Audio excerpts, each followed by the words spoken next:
একজন বলিউড বাদশা আরেকজন ক্রিকেট রাজা, দুজনের নাচে মেতেছে পুরো ইডেন গার্ডেন্স। কিং খানের মুখে ক্রিকেট দুনিয়ায় সর্বকালের সেরা বিরাট কোহলি এদিন বিশেষ সম্মাননা পেয়েছেন ভারতের বিশ্বকাপ জয়ী তারকা।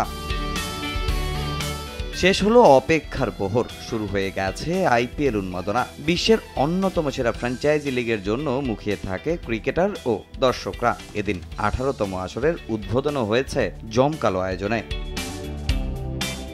বর্তমান চ্যাম্পিয়ন কলকাতা নাইট রাইডার্সের হোম ভেন্যু ইডেন গার্ডেন্সে হয় টুর্নামেন্টের উদ্বোধন। নিজেদের মাঠে আয়োজনের উপস্থাপনায় দলের মালিক শাহরুখ খান। নাচে গানে কিং খান পুরোটা সময় মাতিয়ে রেখেছেন ভক্তদের। প্রথমে মনোমুগ্ধকর গান দিয়ে অনুষ্ঠানের শুরুটা করেন জনপ্রিয় সিঙ্গার শ্রেয়া ঘোষাল। একে একে পরিবেশন করেন নিজের সেরা গানগুলো। কলকাতায় শুরুটা করেন তুমি যে আমার গান দিয়ে শ্রেয়া। এরপর ভারতের জাতীয় সঙ্গীত সহ দেশাত্মবোধক গান দিয়ে মাতান দর্শকদের। 10 দলের উদ্দেশ্যে 10টি আলাদা গান শোনা যায় তার কণ্ঠে।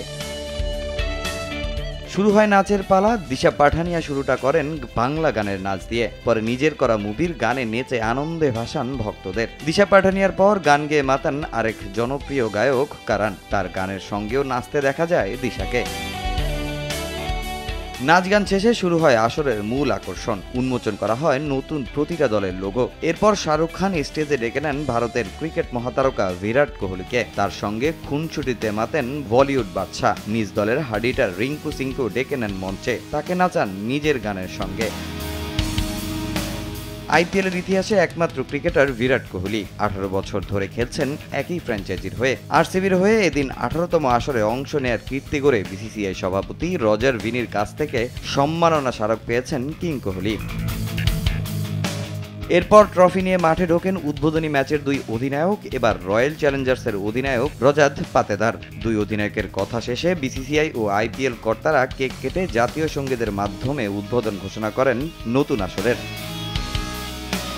শেষে আইসিসি সভাপতি জয় শাহ, প্রিন্স অব ক্যালকাটা সৌরভ গাঙ্গুলি সহ বোর্ড কর্তারা ঐতিহ্যবাহী ঘণ্টা বাজিয়ে খেলা শুরু করেন। তামিম হোসেন, সময় সংবাদ।